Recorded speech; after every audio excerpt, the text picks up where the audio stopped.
Senior executive president team, उन्होंने मुझे ये अपॉर्चुनिटी दी। मैं बहुत अंडरवेट था, उन्होंने अपना amazingly 23 kg weight loss result लिया और बिजनेस स्टार्ट किया। साथ के साथ उन्होंने इस अपॉर्चुनिटी को समझा, उनका विजन क्लियर हुआ और ये अपॉर्चुनिटी उन्होंने मेरे साथ शेयर की।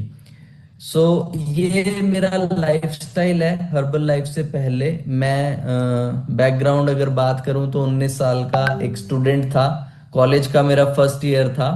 बट मैं हेल्दी नहीं था। ठीक है, 19 साल की एज में बहुत एक्टिव होते हैं बच्चे, but I was not active. मेरा एक एक्सीडेंट हुआ था 2012 में, मैं हर्बल लाइफ अपॉर्चुनिटी से जुड़ा। और 2009 में मेरा एक एक्सीडेंट हुआ था जिसमें मुझे बहुत मेजर इंजरीज हुई थी। 7 बार मैंने गाड़ी के अंदर पलटे खाए थे, जिसकी वजह से मेरा डाइजेशन सिस्टम जो था वो बहुत मतलब डैमेज हो गया था। और मैं अपनी क्लास में सोता रहता था, खाना पीना मुझे डाइजेस्ट नहीं होता था। मेरे टीचर्स को पता था कि इसको कुछ हेल्थ चैलेंजेस हैं, गवर्नमेंट कॉलेज था, तो वो टोकते भी नहीं थे। ठीक है, तो मैं दिन में 16-16 घंटे सोता था और कुछ भी खाता था तो वो मुझे पचता नहीं था। या तो वॉमिट हो जाएगी या लूज मोशन हो जाएंगे। और 2009 से 2012 तक मैंने बहुत कुछ ट्राई किया अपने आप को रिकवर करने के लिए, ठीक करने के लिए, बट किसी भी चीज का मेरे ऊपर कोई असर नहीं हुआ। उसके बाद आया लाइफ में हर्बल लाइफ न्यूट्रिशन, जिसकी वजह से हम बोलते हैं ना, बहुत बार आपने सुना होगा इस लाइन को, लाइफ चेंजिंग अपॉर्चुनिटी। चाहे वो एज अ कस्टमर है, चाहे वो एज अ बिजनेस है, ये अपॉर्चुनिटी मुझे एज अ कंज्यूमर मिली, अपने फादर का रिजल्ट देखने के बाद मिली। और उसके बाद मुझे बहुत सारे स्किन इश्यूज भी थे, ये मेरा रिजल्ट है। राइट।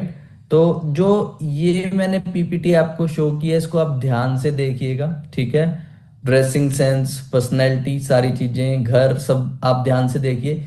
इसलिए मैंने लिखा लाइफस्टाइल बिफोर हर्बल लाइफ। ठीक है, 19 साल का लड़का और एक बहुत बड़े विजन के साथ में आया। मेरा पहला फोकस अपनी हेल्थ पे ही था हमेशा से। ठीक है, उसके बाद जब पता लगा कि हाँ इसमें पार्ट टाइम काम भी कर सकते हैं, शायद आप में से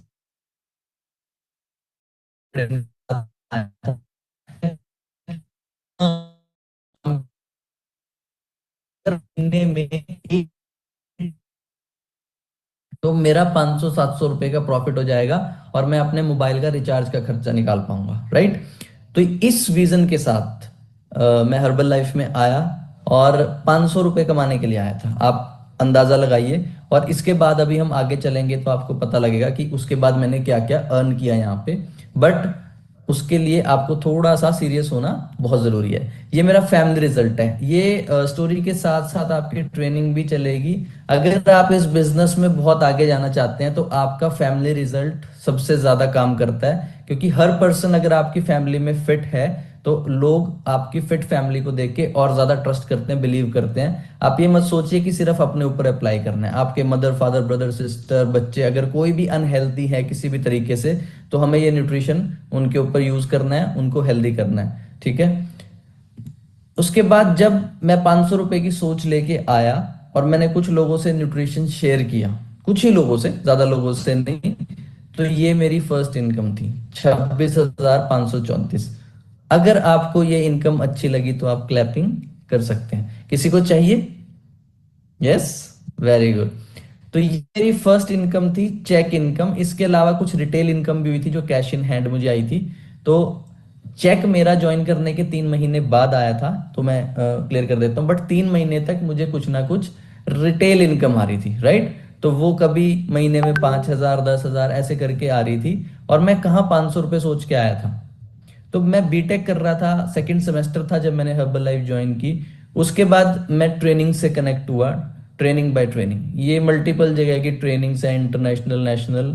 तो अभी क्योंकि हमारे पास शॉर्ट टाइम होता है यहाँ पे स्टोरी शेयर करने का, नहीं तो मैं आपको छोटी से छोटी ट्रेनिंग की भी अपनी पीपीटी शेयर करता। तो ट्रेनिंग बाय ट्रेनिंग इतना सीखने को मिला, इतना सीखने को मिला कि हमने अपना बिजनेस और ग्रो कर लिया। उसके बाद नेक्स्ट चीज आपको नोट करनी है कि कोई भी ट्रेनिंग मिस नहीं करनी, उसके बाद कोई भी टूल आपको मिस नहीं करना है। अभी पीछे हमारा टॉपिक हुआ था डीएमओ को लेके, ठीक है, उसमें बहुत सारे डीएमओज हमें सुनने को मिले थे। तो ये वो डीएमओज हैं जो हम फॉलो करते हैं, हेल्थ चेकअप कैंप्स, ठीक है, ये शॉप्स पे पोस्टर लगाना, 1-to-1 फ्लायरिंग करना, रोड साइड कैंपिंग करना, इन न्यूट्रिशन क्लब करना, इन सारी चीजों को फॉलो करके हमने अपना जो बिजनेस है वो धीरे धीरे धीरे धीरे धीरे आगे बढ़ाया। और उसके बाद ये रिकग्निशंस, क्योंकि बहुत सारे लोगों को ये लगता है कि नहीं, ऐसा नहीं है, ऐसा पॉसिबल ही नहीं हो सकता, कि कोई यहाँ से यहाँ पहुंच सकता है, क्योंकि 10 साल में मैंने देखा है जॉब करने वालों को कि उनकी क्या सैलरी इंक्रीमेंट होता है, क्या लाइफ चेंज आती है। 10-10 साल में लोग शायद एक गाड़ी खरीद पाते हैं, कुछ लोग वो भी नहीं कर पाते, रोजी रोटी कमा रहे होते हैं, क्योंकि सैलरी इंक्रीमेंट है कितना। अगर किसी की सैलरी 20,000 है तो वो 20 से 10 साल में 35 या 40 हो जाएगी, 10 साल में। आप अंदाजा लगाइए। और मेरी थर्ड मंथ के बाद जो चेक था दैट वाज 26,000। और मैं आपको बताता हूँ कि जब मैं बीटेक करके निकला 4 साल के बाद 2016 में, आई वॉज गेट टीम, मैं गेट टीम अचीव कर चुका था। और जो कैंपस प्लेसमेंट हो रही थी, वहां पे मुझे एक जॉब ऑफर मिली थी जर्मनी से, मेरी जॉब लग गई थी, उसके बाद मैंने उसको ज्वाइन नहीं किया, इंटरव्यूज दिए थे।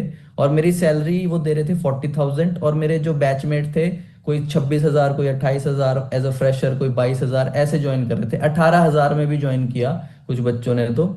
और उस टाइम में गेट टीम था, मैंने अपनी जॉब जो कि इंटरनेशनल थी, ठीक है, उसको मैंने ठुकराया और मैंने हर्बल लाइफ ही कंटिन्यू करने की कोशिश की, क्योंकि मैं गेट टीम बन चुका था, मेरा विजन क्लियर था। और जो मेरी उस टाइम इनकम आ रही थी date was approximately 80,000 rupees.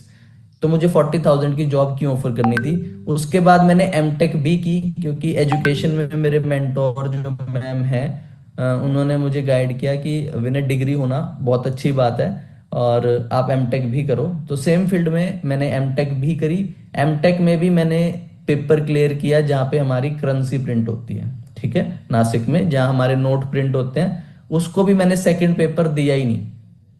First exam clear करके मैंने सेकंड एग्जाम नहीं दिया, क्योंकि मेरा विजन बहुत क्लियर था कि मुझे हर्बल लाइफ ही करनी है। और 2018 के बाद मैं फुल टाइम आ गया। ये मेरी सारी रिकग्निशंस हैं, और एक चीज का मैं मतलब ब्लेसिंग मांगता हूँ अपने लिए कि सारी रिकग्निशन जो है वो कैप्टन सर के थ्रू ही हुई हैं, छोटी से लेके बड़ी तक। Supervisor world team, active world team, then global expansion team. आप देखिए गेट टीम बनने तक भी मेरी पर्सनैलिटी क्या थी, और गेट टू 5 तक कितना ज्यादा चेंज आ गया। क्योंकि मेरी जो बॉडी में रिजल्ट आया वो कोई एक दिन, 3 महीने या 6 महीने का नहीं था। एक्चुअल रिजल्ट आने में मेरे को 4 साल लग गए, क्योंकि जितना मेरा सिस्टम डैमेज था, और 3 साल से तो मैं पहले भी ट्राई कर रहा था, वो खराब ही हो रहा था, अच्छा नहीं हो रहा था। तो इसमें आपको एक मैसेज और मिलता है। बहुत सारे लोग क्या सोचते हैं कि विद इन नाइट्स रिजल्ट आ जाए, कि आज न्यूट्रिशन शुरू करा और कल सुबह मैं कोई नया व्यक्ति बन के उठ जाऊं। बॉडी एक सिस्टम है, उसको समझना बहुत जरूरी है, पेशेंस बहुत जरूरी है।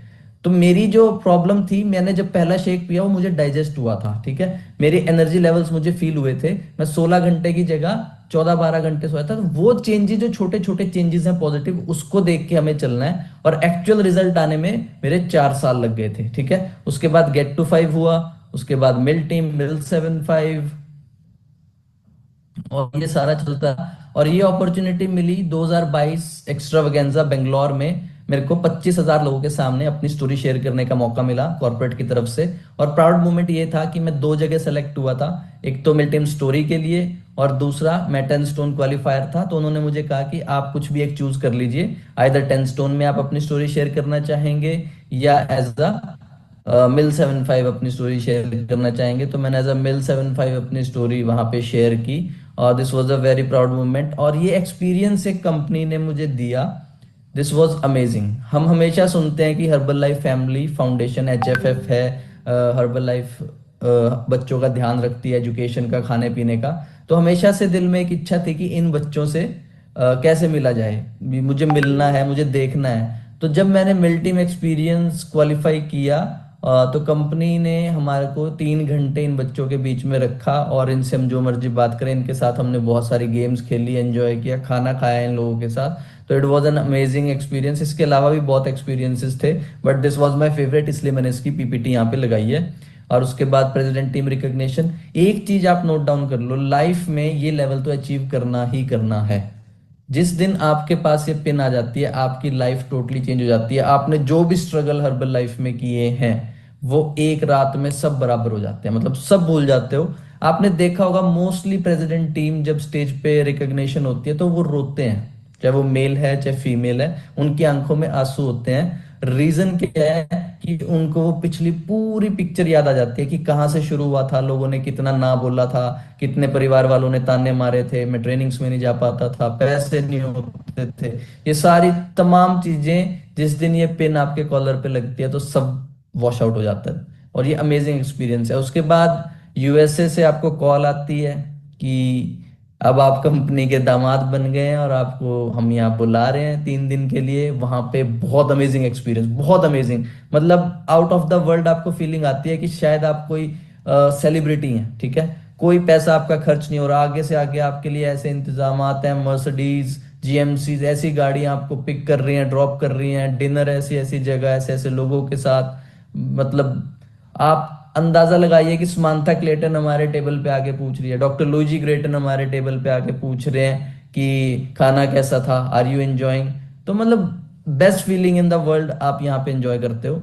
उसके बाद यूनिवर्सल स्टूडियोज हम लोग गए, और हर्बल लाइफ ने इतना फाइनेंशियल फ्रीडम हमें दिया कि यहाँ पे एक अलग से लेन होती है वीआईपी एक्सेस की, जहाँ पे आपको रुकना नहीं पड़ता, क्योंकि ये बहुत बड़ा है, 2-3 दिन में भी कवर नहीं होता अगर आप नॉर्मल लेन्स में चलें तो। और हमने वहाँ पे अपना कार्ड स्वाइप किया और वो वीआईपी लेन्स एक्सेस की, और ये नहीं पूछा कि कितने रुपए की है। तो 35,000 पर पर्सन के आसपास का उसका खर्चा था। 70,000 रुपए 1 मिनट में खर्च हुए और हम लोग ये घूमे, और it was an amazing experience. उसके बाद ये, किस किस का ऐसा मेकअप फ्री में होता है? आप लोग फीमेल्स खासकर पार्लर पे जाते होंगे ना, फ्री में होता है कुछ? नहीं। सो ये वो लोग हमें रेडी कर रहे हैं जो हॉलीवुड स्टार्स को रेडी करते हैं। एक तो बॉलीवुड हो गया अपना, उसके ऊपर हॉलीवुड आता है। उन स्टार्स को जो मेकअप टीम रेडी करती है वो हमें रेडी कर रही थी, क्योंकि हमारा फोटोशूट था और हमारा एक सेशन था, ये फर्स्ट फोटो सेशन की है। चेयरमैन्स क्लब के साथ एक ट्रेनिंग होती है, और इसमें आपसे कंपनी पूछती है कि आपके कुछ सजेशंस हैं प्रोडक्ट को लेके या कंपनी की पॉलिसीज को लेके, कुछ बेटर अगर आप सजेस्ट कर सकते हैं, और उन पॉलिसीज के ऊपर, उन प्रोडक्ट्स के ऊपर फिर काम होता है, ठीक है। तो मतलब आपको ये फील होता है कि आप एक रोल प्ले कर रहे हो कंपनी के अंदर। और यहाँ पे बहुत सारे लिंक्स, ईमेल्स वगैरह सब शेयर होता है, डॉक्टर्स के ईमेल्स या जो जिस रॉब लेवी हो गए उनकी ईमेल वगैरह सब हमारे साथ शेयर होता है। और फिर ये दिन आता है जब आपको बुलाया जाता है, रेड कारपेट डे, ठीक है। तो बहुत अमेजिंग फीलिंग आती है। मर्सिडीज आपको पिक करने आती है, और आपकी जो नेम प्लेट है वो वॉल ऑफ द फेम पे हमेशा के लिए लग जाती है। यहाँ का मैं इंसिडेंट आप लोगों के साथ शेयर करता हूँ कि जब मैं यहाँ पे गया, मैं अपने से पहले अपने मदर फादर की नेम प्लेट ढूंढ रहा था, क्योंकि वो 1 साल पहले जाके लगा चुके थे, और वो देख के भी मुझे बहुत प्राउड फीलिंग आई। थोड़ा सा स्पीड से चलेंगे, उसके बाद 15 के रिकॉग्निशन, उसके बाद कंपनी की तरफ से ये गिफ्ट्स, गोल्ड, डायमंड, मतलब आप सोच भी नहीं सकते क्या क्या आता है। तो थैंक्स टू हर्बल लाइफ। और फिर 7 स्टोन रिकॉग्निशन, और स्पीकर रहा मैं नेशनल स्टेज पे फिर से स्पेक्टाकुलर के अंदर।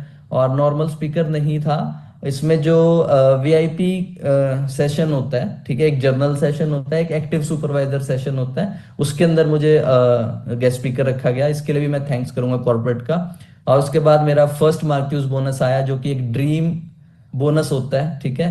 प्रेस टीम बोनस, मिल team bonus, get team bonus हमेशा से लेते आ रहे हैं, बट मार्क्यूज बोनस एक ड्रीम बोनस होता है। और ये कुछ फोटोग्राफ्स वहाँ की हैं, ये सेकंड यूएसए में जो हमारा बोनस आया उसकी फोटोज हैं। और इस बार मैं थर्ड बोनस क्वालिफाई हूँ। ये active president team retreat Vietnam और फिलीपींस जो हर साल हम क्वालिफाई करते हैं, टोटली पेड बाय कंपनी। बहुत अमेजिंग लाइफ हम लोग एंजॉय कर रहे हैं कंपनी के साथ। किसी को चाहिए ऐसी लाइफ? Yes, no? यस।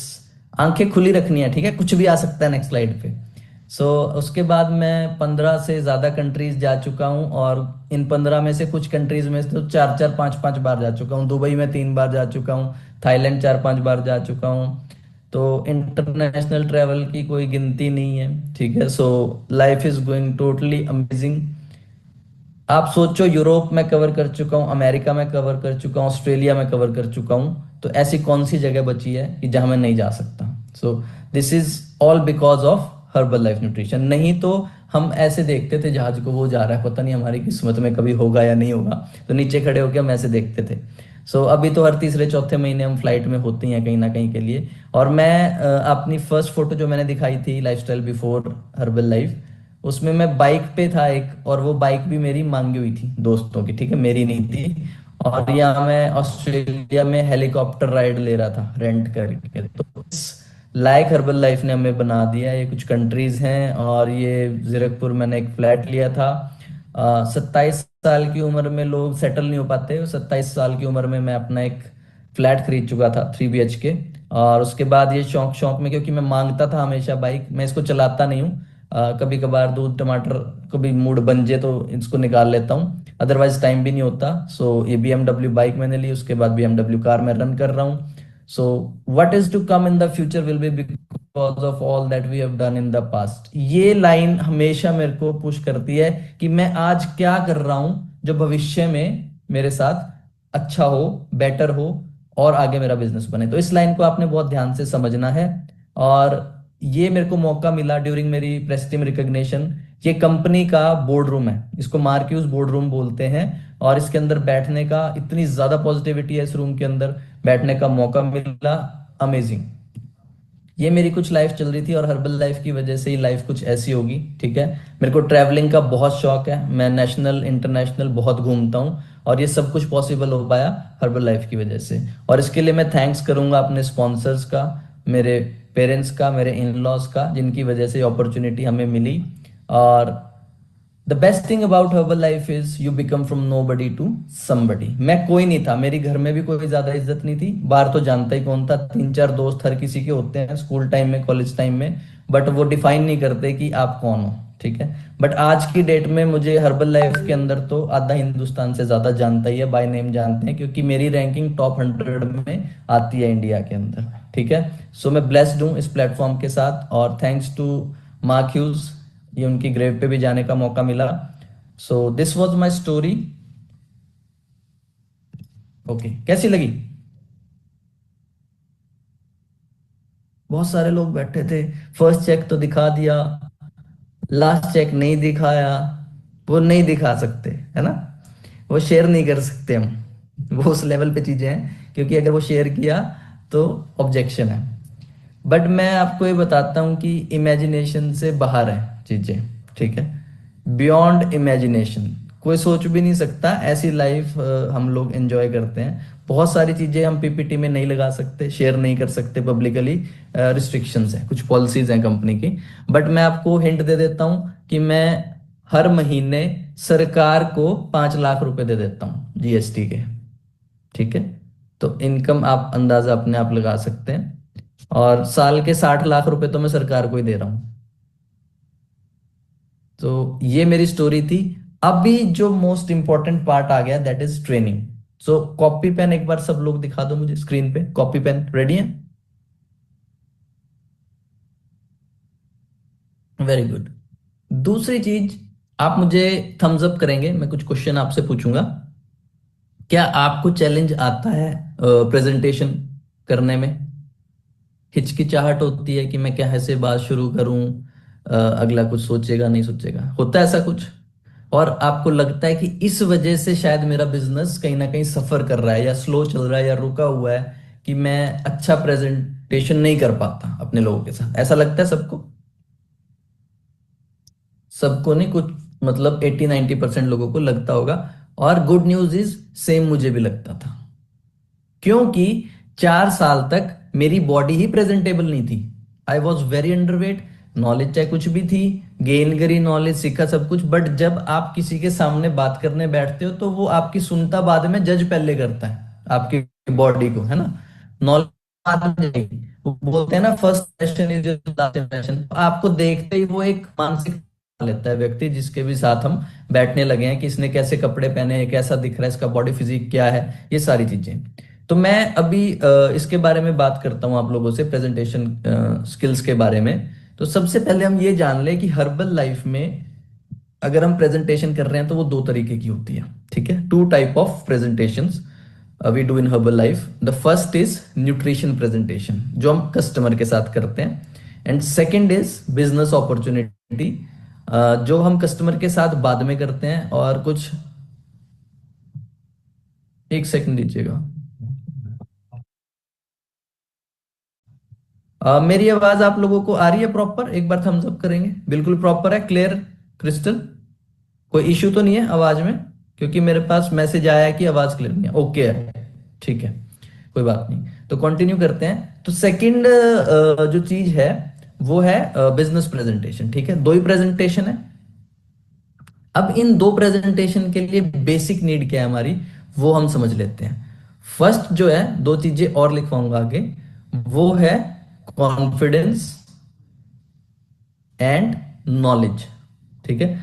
अगर आप प्रोडक्ट प्रेजेंटेशन कर रहे हैं, यानी कि न्यूट्रिशन प्रेजेंटेशन कर रहे हैं, उसमें आपको कॉन्फिडेंस चाहिए और नॉलेज भी चाहिए। कॉन्फिडेंस किस चीज से आएगा? आपके रिजल्ट से। अगर मैं किसी के साथ बैठ के प्रेजेंटेशन कर रहा हूं तो मैं क्या दिखाता हूं कि मैंने 30 kg गेन किया है, ये मेरे कुछ क्लाइंट्स हैं, इनका इतना लॉस हुआ है, इतना गेन हुआ है। ठीक है। तो वो कॉन्फिडेंस कब आता है? जब आपका रिजल्ट हो। तो फर्स्ट थिंग आपको लिखनी है कि किसी भी अच्छा प्रेजेंटर बनने के लिए कॉन्फिडेंस गेन करना है, और कॉन्फिडेंस आएगा प्रोडक्ट यूज करने से। First thing. Second thing knowledge. ठीक है। ये न्यूट्रिशन के केस में मैं बात कर रहा हूं कि नॉलेज होनी चाहिए। फॉर एग्जाम्पल, आप एक कोच हैं और अगला कोई डॉक्टर है, तो आपको अगर उसको क्लाइंट बनाना है, या कोई वेल एजुकेटेड पर्सन है जिसको नॉलेज है इन चीजों की, बॉडी की, न्यूट्रिशन की, तो वो आपसे कुछ भी पूछ सकता है। तो आपको नॉलेज होनी बहुत जरूरी है आपके प्रोडक्ट के बारे में। ठीक है। दूसरी प्रेजेंटेशन जो मैंने बताई, दैट इज ऑफ बिजनेस। ठीक है। बिजनेस अपॉर्चुनिटी जब आप शेयर कर रहे हो, तो इसमें भी क्या चाहिए आपको? कॉन्फिडेंस, कि आप बता सको कि ये मेरी कंपनी है। और इसके लिए भी क्या चाहिए? नॉलेज। तो नॉलेज तो दोनों प्रेजेंटेशन का बेस हो गया, और कॉन्फिडेंस भी। वो कॉन्फिडेंस आपको कहां से आएगा? कि जब मैं पिच करता हूं, अगर मैं अभी बैठ के कोई प्रेजेंटेशन कर रहा हूं किसी के साथ, तो I am earning a very handsome income. ठीक है। मेरा कॉन्फिडेंस लेवल क्या होगा? कौन बंदा इस लेवल की इनकम अर्न करता है इंडिया में? शायद 1% लोग भी नहीं है। ठीक है। तो मैं कहीं भी बैठूंगा, किसी के भी सामने बैठूंगा, मेरी प्रेजेंटेशन, मेरा कॉन्फिडेंस ज्यादा बेटर होगा, क्योंकि मेरी इनकम उतनी आ रही है। ठीक है। सेकेंड चीज, बहुत सारे लोग मुझे ऐसे भी मिले हैं जिनकी मतलब बड़ी बड़ी इंडस्ट्रीज हैं, हो सकता है उनकी अर्निंग्स मेरे से ज्यादा हो, बट उनकी लाइफ में किस चीज की कमी है? लाइफस्टाइल की। उनका काम क्या है? सिर्फ वो हेल्थ खराब कर चुके हैं अपनी, घर से ऑफिस जा रहे हैं, ऑफिस से घर जा रहे हैं, मीटिंग्स में जा रहे हैं, उनकी लाइफ में एंजॉयमेंट नहीं है, उनकी फैमिली सफर कर रही हैं, और यहाँ हमारी फैमिलीज एंजॉय कर रही हैं। ठीक है। ये मेजर डिफरेंस है। तो ये दो चीजों को फोकस करके आपको प्रेजेंटेशन पे काम करना है। तो आप एक चीज नोट कर लें कि प्रोडक्ट न्यूट्रिशन आपको नॉलेज होनी जरूरी है, उसके लिए ट्रेनिंग्स में आना जरूरी है। अब कुछ पॉइंट्स ऐसे हैं जिनका हमें ध्यान रखना है ड्यूरिंग प्रेजेंटेशन, जिसको हम स्किल्स कह सकते हैं। ठीक है। तो ये वन बाय वन हम नोट करेंगे। First point is confidence in your product. आपको अपनी जो कंपनी है उसके अंदर कॉन्फिडेंस होना चाहिए, प्रोडक्ट के ऊपर कॉन्फिडेंस होना चाहिए। बहुत सारे कोचेस क्या करते हैं, अच्छा जी ठीक है बता दो, पे प्लान थोड़ा सा समझ लिया, और ये समझ लिया कि अगर मैं सुपरवाइजर हूं तो अगर मैं इसको रिटेल करूं तो मेरे को 25% बच जाएगा, 35% बच जाएगा। नहीं, आपको बिलीफ होना चाहिए पूरा सिस्टम पे। क्योंकि एक चीज मैं आपको बता दूं, कोई भी अगर आपका कंज्यूमर बनता है तो वो कंज्यूमर आपका बनता है, कंपनी का नहीं बनता, आपकी नॉलेज का बनता है, आपके ऊपर बिलीव करता है, वो आपको जज करता है। क्योंकि कंपनीज तो मार्केट में कितनी सारी हैं पैरेलल, तो वो कहीं भी जाके कोई भी प्रोडक्ट परचेज कर सकता है। बट अगर आप उसके सामने बैठे हो तो वो प्रोडक्ट परचेज कर रहा है, आपकी फेस वैल्यू आपके ऊपर। ठीक है। Next, even if you are nervous, अगर आप नर्वस भी हो, आपकी फर्स्ट प्रेजेंटेशन है या 10 कर चुके हो, स्टिल आपको वो कॉन्फिडेंस नहीं है, तो आपको आराम से कामली बात करनी है। मतलब ऐसा कुछ शो नहीं करना है कि नर्वस हो रहा हूं, बहुत आराम से बात करनी है। क्योंकि हम एक चीज बताते हैं कि आप सब शायद न्यूट्रिशन क्लब ज्वाइन करते हो, वर्चुअल तो करते ही होगे अगर फिजिकल नहीं कर रहे, तो उसमें जो नॉलेज हमारे पास मिलती है वो अगले के पास तो नहीं है। चाहे वो एक बहुत छोटी सी चीज है कि आपको पानी कितना पीना चाहिए, ठीक है, आपको प्रोटीन कितना लेना चाहिए, आपको फाइबर कितनी लेनी चाहिए, ये सारी चीजें तो बहुत बेसिक नॉलेज है जो हम सबको पता है ना। तो ऐसी ऐसी चीजें बोल के आप अगले का कॉन्फिडेंस गेन कर सकते हो। ठीक है। बहुत टेक्निकली आपको नहीं जाना। अगर सामने वाला बहुत टेक्निकल हो रहा है तो उसको भी यही बताना है कि हम बहुत टेक्निकली बात नहीं करते, हमारी कंपनी, हमारा न्यूट्रिशन बहुत सिंपल है। ठीक है। और इस तरीके से काम करता है। मैं आपको 100 रिजल्ट दिखा सकता हूँ, और बाकी सब कुछ गूगल पे है कि वर्ल्ड वाइड हम नंबर 1 है। ठीक है। गिनीज वर्ल्ड बुक रिकॉर्ड है हमारा। इस तरीके से आपको बस कॉन्फिडेंस लूज नहीं करना है। ठीक है। नेक्स्ट थिंग, जो नेक्स्ट पॉइंट आपने लिखना है वो है know what you are saying. आपको पता होना चाहिए कि आप क्या बोल रहे हो। सुनी सुनाई बातों पे नहीं जाना। सब लोगों के पास स्मार्टफोन है, कुछ फैक्ट्स हैं जिनको आप सर्च कर सकते हो। अगर आपको नहीं मिल पा रहे, कहीं से ऑथेंटिक इंफॉर्मेशन नहीं मिल तो उस इंफॉर्मेशन को गेन कीजिए। फॉर सपोज आप ये बोलना शुरू कर दो, आप किसी को प्रेजेंटेशन दे रहे हो कि मेरी कंपनी तो 20 बिलियन की है, $20 बिलियन की है, बट वो फैक्ट नहीं है। अगर अगला एजुकेटेड है वो साथ के साथ गूगल करेगा, अरे इस पे तो इतने बिलियन आ रहा है। जो फैक्ट है हमें वही बोलना है कि we are a 5 billion company, ठीक है। तो इस तरीके की चीजों का ध्यान रखना है कि जो एक्चुअल फैक्ट्स है, रियल रहना है, आपको कुछ भी फेक नहीं करना है। अगर आप कुछ भी फेक कर रहे हैं तो आप पकड़े जाएंगे। क्योंकि आपने ये नोटिस किया है कि जब हम प्रेजेंटेशन देते हैं, कुछ लोग फोन चला रहे होते हैं, यस और नो, वो हमारी बातों को क्रॉस चेक कर रहे होते हैं। और आज की डेट में तो चैट जीपीटी आ गया है, तो 1 सेकंड में सब कुछ सबके सामने आ जाता है। मतलब बहुत ज्यादा गूगल पे भी दिमाग लगाने की जरूरत नहीं होती। तो लोग बहुत एडवांस हैं। इस चीज का हमें ध्यान रखना है ड्यूरिंग आवर प्रेजेंटेशन की हमें फैक्टफुल बात करनी है। और व्हाट इज हर्बल लाइफ, इसको प्रेजेंट करना आपको बहुत अच्छे से आना चाहिए। आपके प्रोडक्ट्स को प्रेजेंट करना आपको बहुत अच्छे से आना चाहिए। अगर आपको कुछ नहीं पता किसी भी चीज के बारे में, तो गलत मत बताइए, उसको बोलिए कि मैं इसके बारे में फैक्ट लेके आपके साथ रिकनेक्ट करूंगा, मैं आपको बताऊंगा इस चीज के बारे में अभी मुझे जानकारी नहीं है। तो ये अगले इंसान को समझ आती है कि एटलीस्ट मैं झूठ नहीं बोल रहा, या मैं कुछ भी नहीं बोल रहा, ठीक है। मतलब कुछ भी इन द सेंस कि कोई कहानी बना के सुना दूं। बहुत सारे लोग ये करते हैं, एक्स्ट्रा बोलते हैं, और उसी की वजह से उनकी प्रेजेंटेशन खराब हो जाती है, राइट। नेक्स्ट पॉइंट लिखेंगे हम, start with a strong opening. जब भी आप अपनी प्रेजेंटेशन शुरू करें, वो बहुत स्ट्रॉन्ग होनी चाहिए, उसकी ओपनिंग बहुत स्ट्रॉन्ग होनी चाहिए और क्लोजिंग बहुत स्ट्रॉन्ग होनी चाहिए। बीच में हम चीजों को मैनेज कर सकते हैं, ठीक है। अभी अगर मैं ओपनिंग की बात करूं, तो मैंने अपनी स्टोरी से शुरुआत की है ना। बट ये प्रेजेंटेशन जो टाइप है इसके बारे में बताऊंगा, अलग थी, इसलिए मैंने स्टोरी से स्टार्ट करी। अभी हम बेसिक प्रेजेंटेशन की बात कर रहे हैं यहाँ पे, वो बिजनेस है, न्यूट्रिशन है। तो मैं जब भी किसी से प्रेजेंटेशन स्टार्ट करता हूं, मैं हमेशा एक चीज पूछता हूं, वाई। उसका वाई हमें पता होना बहुत जरूरी है। आपको हमेशा पूछना है कि अगर वो वेट लॉस कर रहा है तो उसका वाई क्या है। देखो आपको अलग अलग वाई मिलेंगे, कि डॉक्टर ने कह दिया ऑपरेट होएगा, ऑपरेट भी नहीं कर सकते, ओवरवेट ज्यादा है। रिश्ता होना है इसलिए करना है, मैं बहुत तंग हो गया हूं, या मुझे ये दिक्कत हो गई है। बिना दिक्कत के कोई वेट कम नहीं करना चाहता। मानते हैं इस बात को। जब तक कुछ ना कुछ ऐसा फैक्ट ना हो जाए, तब तक कोई वेट कम नहीं करना चाहता। तो उसके वाई को हम पकड़ लेंगे पहले दिन, और उसको फिर याद दिलाना पड़ता है कि आप जिस दिन आए थे। कई बार हमारा कस्टमर भी डीमोटिवेट होता है, ठीक है, एसोसिएट भी डीमोटिवेट होता है, उसको उसका वाई याद दिलाना पड़ता है। तो वाई आपने जरूर पूछना है। उस वाई के बाद जो हमें बात करनी है, वो है आपकी स्टोरी। और उस स्टोरी को ऐसे रिप्रेजेंट करना है जैसे मैं आपसे अभी बात कर रहा हूं, एक फ्रेंडली वे में, ठीक है। मतलब ऐसा नहीं है कि बहुत पीपीटी चलाते गए, बोलते गए, बोलते गए। एक फ्रेंडली वे में हमें स्टोरी शेयर करनी है। अब मान लो अगर मैं किसी के साथ स्टोरी शेयर कर रहा हूँ, कोई इंसान मेरे सामने बैठा है और वो अपनी प्रॉब्लम बता रहा है कि जी मेरे को तो ना डाइजेशन से रिलेटेड बहुत इशू है। मेरी अगली लाइन क्या होगी कि सर मेरे को तो शायद आपसे ज्यादा ही थे, आप बताओ क्या कहते हैं, मैं तो मतलब खाना भी नहीं खा सकता था। इस तरीके से हमें रिलेट करना है, और मोस्टली रिजल्ट हमारे पास होते ही हैं। तो स्टोरी टेलिंग का बिजनेस है। मार्क्यूस सर हमेशा कहते थे कि it's a business of testimonies, यानी कि स्टोरीज का बिजनेस है। जितनी ज्यादा आप स्टोरीज, तो अपनी स्टोरी आपने रिप्रेजेंट करनी है उस ओपनिंग में, उस प्रेजेंटेशन में। जो स्टोरीज हैं वो फैक्ट से ज्यादा कनेक्ट करती हैं। आपने देखा होगा पब्लिकली भी, अगर हम कहीं बैठे हैं तो हम अगर नॉर्मल कोई बात कर रहे हैं, आपको कोई कह दे कि आपकी शर्ट अच्छी लग रही है, कहाँ से ली, तो हम अपनी स्टोरी सुनाएंगे, मैं वहां गया था, वहां मेरे को दिख गई, या मेरे को भी किसी ने बताया था, वहां से ली, ठीक है मैं भी वहीं से लूंगा जाके, ठीक है।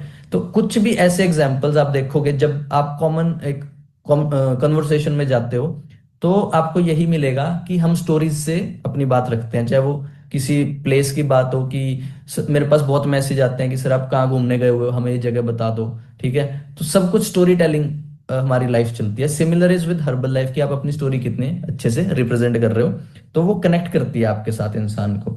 नेक्स्ट पॉइंट है, मास्टर योर पर्सनल स्टोरी। कि आपकी जो स्टोरी है आपको मास्टरिंग करनी है उसको रिप्रेजेंट करने में, उसके मतलब फैक्ट्स एक्चुअल क्या है, की पॉइंट्स क्या है कि जहां से लोग आपके साथ कनेक्ट करें। ठीक है। अब मेरी स्टोरी में अगर आपको सुनने को मिला हो, मैं 500 रुपए का दिमाग लेके आता हूँ, 5 लाख रुपए सरकार को दे रहा हूँ महीने के। ठीक है। कनेक्ट हो रहा है, कुछ ना कुछ स्ट्राइक हो रहा है दिमाग में। ठीक है। मेरी लाइफ क्या, नीचे खड़ा होकर मैं जहाज देख रहा था, मैं अब तीसरे चौथे महीने जहाज में बैठा हूँ। कितनी कंट्रीज में कवर कर चुका हूँ। जो टोटल ओवरऑल लाइफस्टाइल है वो चेंज है। दूसरा मास्टरिंग वर्ड जो मैंने ये यूज किया कि पर्सनल स्टोरी, इस ट्रेनिंग में मुझे 20 मिनट दिए गए थे अपनी स्टोरी शेयर करने के लिए। 20 मिनट में मेरी स्टोरी पैक थी, खत्म थी, इम्पैक्टफुल थी। ठीक है। कोई स्टेज ऐसा होता है जहां पे सिर्फ 2 मिनट मिलते हैं, कोई स्टेज ऐसा होता है जहां 2 घंटे मिलते हैं। तो आपको हर टाइम फ्रेम के अंदर आपकी स्टोरी इम्पैक्ट के साथ पैक करनी आनी चाहिए, जो कि 99% लोग लैक करते हैं, वो टाइम को कुछ समझते ही नहीं। बट ये बहुत बड़ा फैक्ट है। ठीक है। इसको मैं आगे भी क्लियर करूंगा।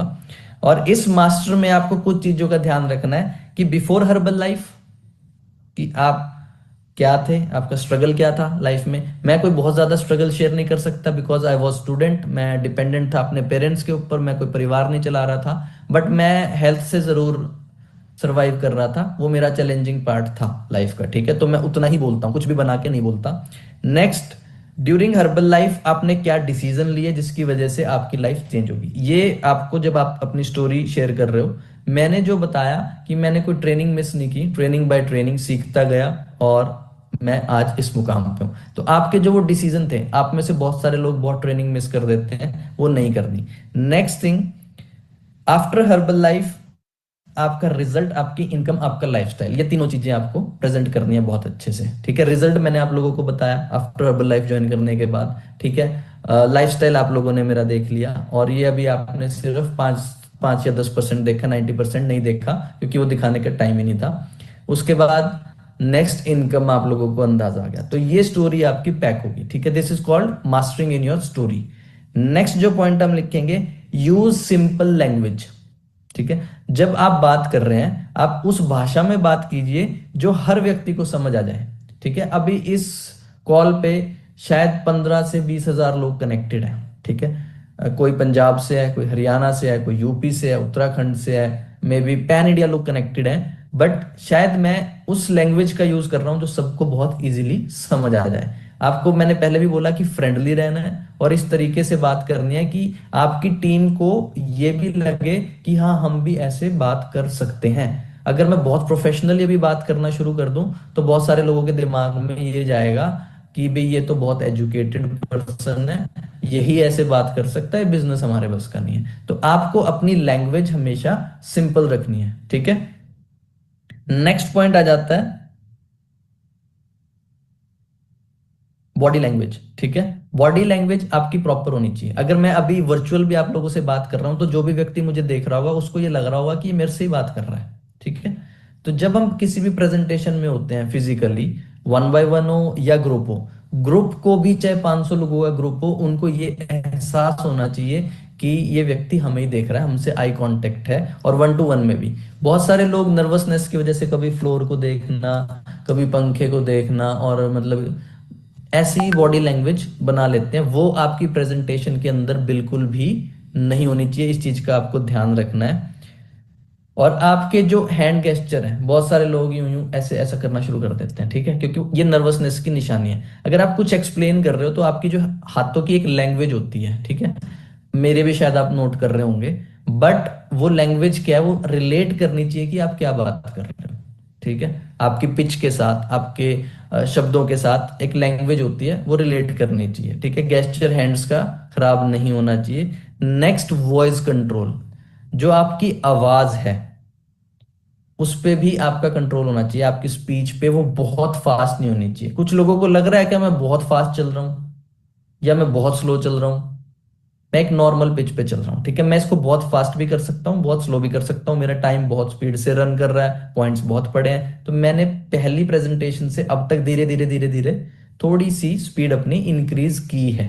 ठीक है। पर वो आपको शायद पता ना लगी हो। तो this is a part of skill, और मैं अभी भी स्पीड से ही चल रहा हूं। ठीक है। Next, pose after important points. अगर कोई बहुत इंपॉर्टेंट पॉइंट बोला जा रहा है कंपनी फैक्ट्स के बारे में, रिजल्ट्स के बारे में, इनकम के बारे में, लाइफस्टाइल के बारे में, वट, उसके बाद एक पॉज दो ताकि ऑडियंस को उसको ग्रैब करने का, वो पॉज इतना नहीं कि 5 सेकंड का हो, 1 सेकंड 2 सेकंड का, और उसके बाद हमें आगे बढ़ना है। Next point, engage with audience. आपको हमेशा उनके साथ एंगेज रहना है। बहुत सारे स्पीकर्स क्या करते हैं कि अपनी बात फ्लो में बोलते चलते हैं पीपीटी को देख के।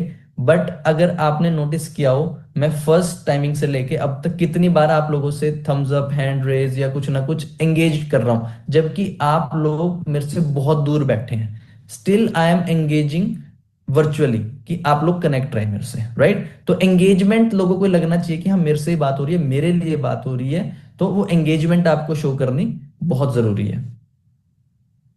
नेक्स्ट, बीच बीच में कुछ छोटे छोटे क्वेश्चन पूछने हैं, ये इसी का पार्ट है, ठीक है। आज स्मॉल क्वेश्चंस, और कुछ लोगों से हाथ आपने रेज करवाने जैसे मैं करवा रहा हूं, ताकि उनको एंगेजमेंट फील हो जाए। नेक्स्ट है हैंडल ऑब्जेक्शंस कामली। कुछ लोग ऑब्जेक्ट करते हैं, ठीक है, नेगेटिव लोग भी कुछ मीटिंग्स में होते हैं, या कस्टमर वन टू वन भी नेगेटिव होता है, तो उसकी जो ऑब्जेक्शंस है उसको आपने बहुत कामली हैंडल करना है, एग्रेसिव नहीं होना कि ये ऐसा क्यों बोल रहा है मेरी कंपनी के लिए, ऐसा क्यों बोल दिया, इन चीजों में नहीं जाना। वो कुछ भी बोल रहा है, आपने पहले तो उसके साथ एग्री करना है। वो कहता है जी नेटवर्क मार्केटिंग कुछ नहीं होती, हाँ जी सर आप बिल्कुल ठीक कह रहे हो, मैं भी यही सोचता था। या वो कहता है कि नहीं भाई इन डब्बों से कुछ नहीं होता, इन प्रोडक्ट से कुछ नहीं होता। एग्जैक्टली सर आप बिल्कुल ठीक कह रहे हो, मेरी थिंकिंग सेम थी जो आपकी है, और मतलब मैं फेडअप था, और मेरा भी कोई यकीन नहीं था। बट ये जो बट आपने बोलना है, उसके बाद आपकी स्किल्स है कि आप उस इंसान को, अगर आप उससे बहस में चले गए तो आपकी डील कभी क्लोज नहीं होगी, राइट। तो ये जो ऑब्जेक्शन हैंडलिंग है, this is also a part of presentation skills. यहाँ पे तो सबसे ज्यादा स्किल्स चाहिए आपको कि उसको कैसे हैंडल आपने करना है। बहुत सारे लोगों के कॉमन ऑब्जेक्शन क्या होते हैं बिजनेस को लेकर के या मीटिंग्स में आने को लेकर के, कि मेरे पास टाइम नहीं है, मेरे पास पैसे नहीं है लगाने को। इन सारी चीजों का आपने इसी तरीके से आंसर करना है कि मेरे पास भी कुछ नहीं था, पर कुछ ना होने की वजह से ही आज सब कुछ है। उस तरीके से उसका माइंड डाइवर्ट आप लोगों को करना है, और उसकी ज्यादा सुननी है, अपनी कम सुनानी है। इस चीज का बहुत ज्यादा ध्यान रखना होता है, और अपने टाइम को भी कंट्रोल करना है, ठीक है। बहुत सारे लोग किसी के घर बैठ जाते हैं, उसके बाद भूल ही जाते हैं कि घर किसी और का है, और मतलब कंटिन्यू कंटिन्यू कंटिन्यू 2-2 घंटे तक बोलते रहते हैं। वो बिल्कुल नहीं करना। मेरा एक लाइफ का रूल है, वो चाहे हर्बल लाइफ में चाहे अदर है, मैं जितना भी बोलता हूँ अगले के इंटरेस्ट के अकॉर्डिंगली बोलता हूँ। अगर उसको सिर्फ प्रोडक्ट समझना है तो प्रोडक्ट तक की ही बात होगी, उसकी प्रॉब्लम पूरी सुनूंगा बहुत ध्यान से, उतना ही आंसर करूंगा, एक भी लाइन में एक्स्ट्रा नहीं बोलता कहीं पे। और ये बहुत अच्छी स्किल होती है, ठीक है। नेक्स्ट, जो टाइम को कंट्रोल करना है, ये अभी मैं बता रहा था। अगर आप किसी के पास होम मीटिंग कर रहे हो तो मैक्सिमम 20 से 30 मिनट में वो क्लोज होनी चाहिए, क्योंकि हमें इधर उधर डाइवर्ट नहीं होना टॉपिक्स पे, ठीक है। रिश्तेदार है तो एक अलग बात है कि आप टाइम ही लेके गए हो वहां पे। बट अगर आपका कोई न्यू कंज्यूमर या एसोसिएट बनना है जिससे आप डायरेक्ट लिंक में नहीं हो, और टाइम हमने सेट कर लिया कहीं फ्लायर से या ऑनलाइन किसी भी तरीके से, तो उसको हमें 20 से 30 मिनट के अंदर क्लोज करना है। अगर हम कोई हेल्थ सेमिनार कर रहे हैं इकट्ठा करके गैदरिंग को, उसको आपको 45 to 50 मिनट्स में क्लोज करना है, ठीक है, प्रेजेंटेशन को। क्योंकि आज की डेट में लोग नहीं रुकते। पहले यूट्यूब पे हम वीडियो देखते थे, अब हम रील्स देखते हैं, है ना। तो रील्स में भी अगर 30 सेकंड की रील है, उसको भी 15 सेकंड या 20 सेकंड देखते हैं, राइट। तो लोगों के पास आज की डेट में टाइम बिल्कुल भी नहीं है। सेकंड दीजिएगा।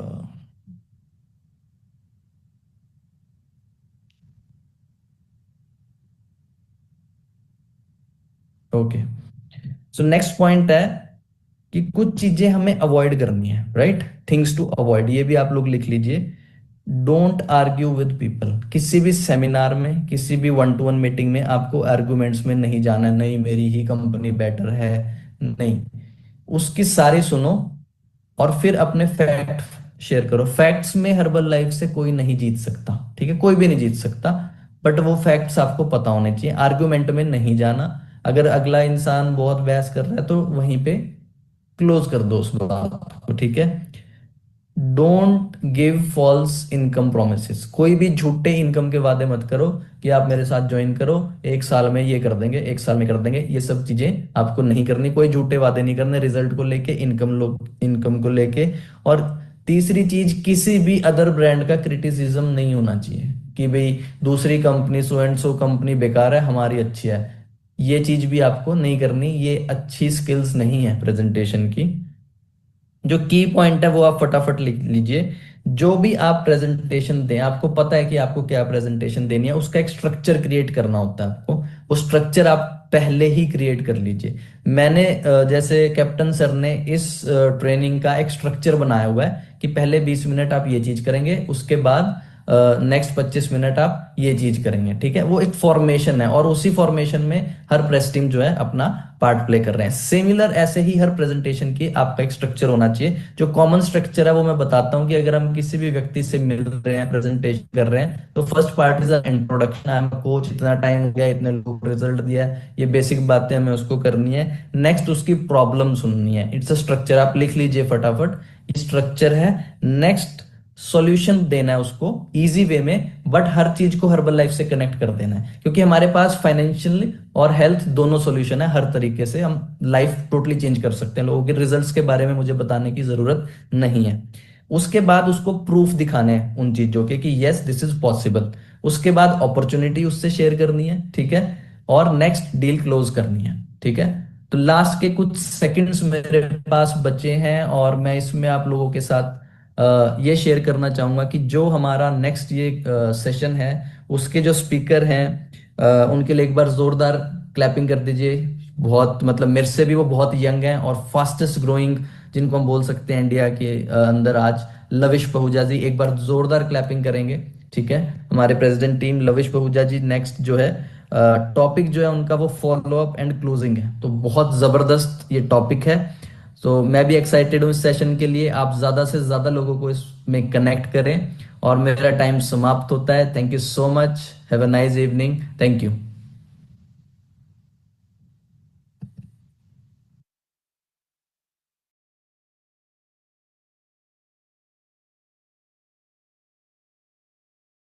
You very much, thank you. बहुत ही जबरदस्त आज की ट्रेनिंग रही और कल कोई भी मिस नहीं करे। लवेश पाहुजा जी की बहुत ही जबरदस्त स्टोरी आएगी। बहुत ही जबरदस्त ट्रेनर है और बहुत कम एज में उन्होंने बहुत बड़े रिकॉर्ड बनाए हैं। सो ये जो शाम की ट्रेनिंग बहुत इंपॉर्टेंट है। और कल सुबह ब्रह्म मुहूर्त ट्रेनिंग में जितने भी नए सुपरवाइजर बने वो ज्वाइन कर सकते हैं। जिन्होंने 2500 वॉल्यूम करे वो सबके लिए कल सुबह 4:45 पे आशुतोष सर के माध्यम से ब्रह्म मुहूर्त ट्रेनिंग है, तो उसमें जरूर ज्वाइन करें। और जिन्होंने 2500 वॉल्यूम या न्यू सुपरवाइजर बने हैं, ब्रांड न्यू सुपरवाइजर, उन सबके पास लिंक पहुंचेगा और कोई रह जाए तो उनके पास पहुंचाना है। So thank you very much. मिलते हैं सुबह ब्रह्म मुहूर्त में। Okay, bye bye everyone, thank you. Thank you sir, thank thank you. You sir. जबरदस्त जबरदस्त। Thank you sir. Thank you, thank you. धन्यवाद।